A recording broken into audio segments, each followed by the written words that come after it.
Hey everyone, and welcome back to a brand new explainer. Today, we're taking a trip out to the Aravalli Hills of Rajasthan to totally unlock the secrets of India's most notoriously haunted location. We are talking about the Bhangarh Fort.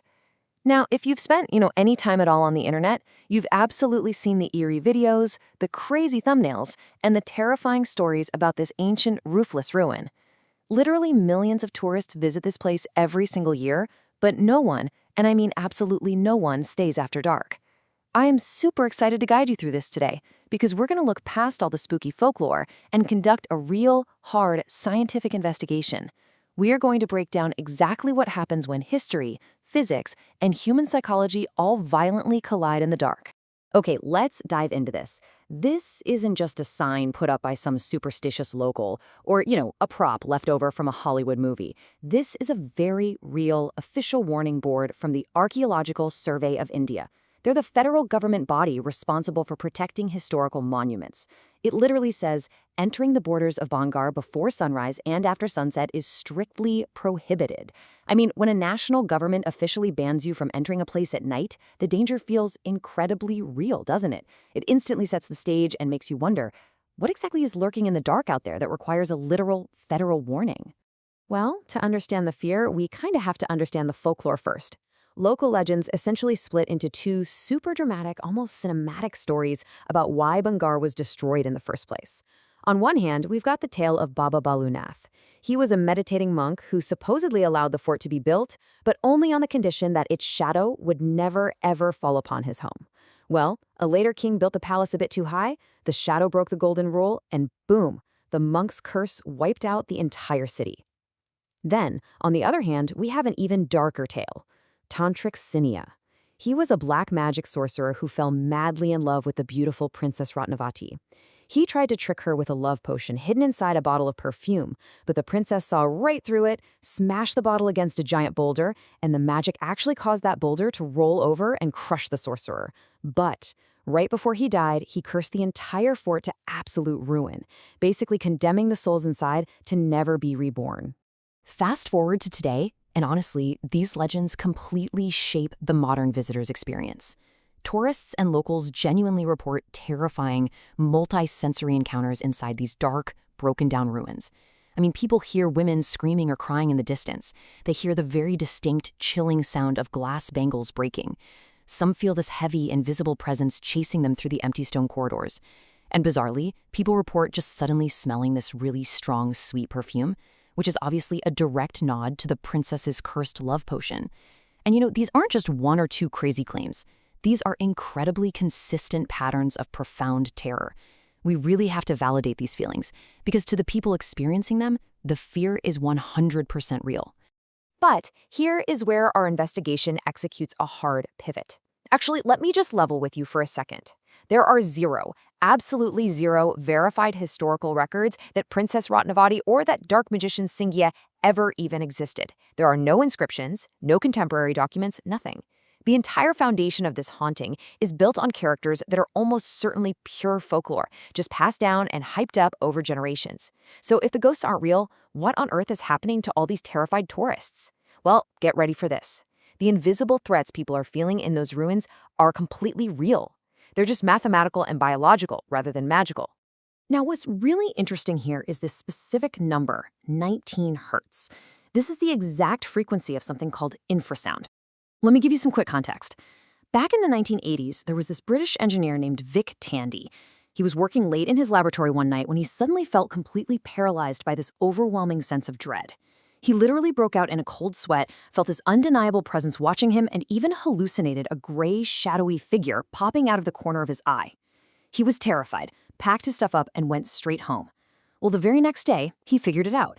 He discovered that a newly installed extractor fan in the lab was emitting a totally silent sound wave at exactly 19 hertz. When he turned that fan off, the feeling of dread and his shadow ghost just instantly vanished. So you might be asking, how does a random 1980s lab experiment apply to a 16th century Indian fort? Perfectly, as it turns out. See, infrasound is a low-frequency sound wave that falls below 20 hertz. That means your human ear cannot consciously hear it, but your human body absolutely feels it. At Bhangarh, the wind is constantly howling through those roofless stone structures and narrow ruined corridors. And the physical shape of those ruins naturally generates these exact 19 Hz infrasound waves. Plus, Bhangarh sits right in India's seismic zone 4, nestled up in the Aravalli Hills. So you've got minor earth movements, tremors, shifting stones, all of which also pump out high levels of infrasound. Visitors are quite literally walking around being bathed in fear-inducing sound waves that trigger a deep biological panic response. And they have absolutely no idea it's happening. But hey, physics is really only half the battle here. The other half? That's happening entirely inside our own heads, thanks to a quirky little phenomenon called suggestibility. Back in 2008, researchers at Goldsmiths University in London put together the Haunted Project. They took 79 people and put them in this completely empty, perfectly normal, boring white room. But they told them the room might have some paranormal activity. The results were wild. Over 20% of the people felt a strange presence, and some reported outright terror and dizziness. But here's the absolute kicker. The researchers had machines secretly generating infrasound and electromagnetic fields in the room, right? Well, the data showed that people reported feeling ghosts even when those machines were completely turned off. Literally just the suggestion that a place is haunted is enough to make the human brain artificially manufacture the physical symptoms of a haunting. And this brilliantly illustrates our next massive psychological hurdle, pareidolia. This is basically our brain's evolutionary hardwiring to find familiar patterns, especially human faces, in completely random shapes. A great example is from back in 1976 when the Viking orbiter took this famous photo of Mars. People absolutely swore they saw a massive, creepy alien face carved right into the planet. It wasn't a face at all. It was just a random arrangement of rocks and shadows. But our brains are practically desperate to recognize human forms as a basic survival mechanism. Now, take that concept and put a highly suggestible, totally freaked out tourist in the dark, broken, shadow-filled walls of Bhangarh Fort. Their brain is working serious overtime, actively turning every single jagged pillar and dark corner into a lurking, ghostly figure. So let's put this all together into what we can officially call the haunted mode sequence. Step 1. You watch a bunch of terrifying internet rumors and videos about Bhangarh. Step 2. You arrive at the fort and your anxiety is already through the roof thanks to suggestibility, plus you are instantly getting hit by those silent 19 Hz infrasound wind waves. Step 3, you see a totally normal, everyday shadow cast by a broken wall. Step 4, pareidolia violently kicks in and your compromised brain just screams, "Ghost!" It's almost funny how completely rigged this whole game is against the tourist. I mean, your psychology is totally hijacked before you even step up to buy your entry ticket. But wait a second. This brings us to a really massive, lingering question.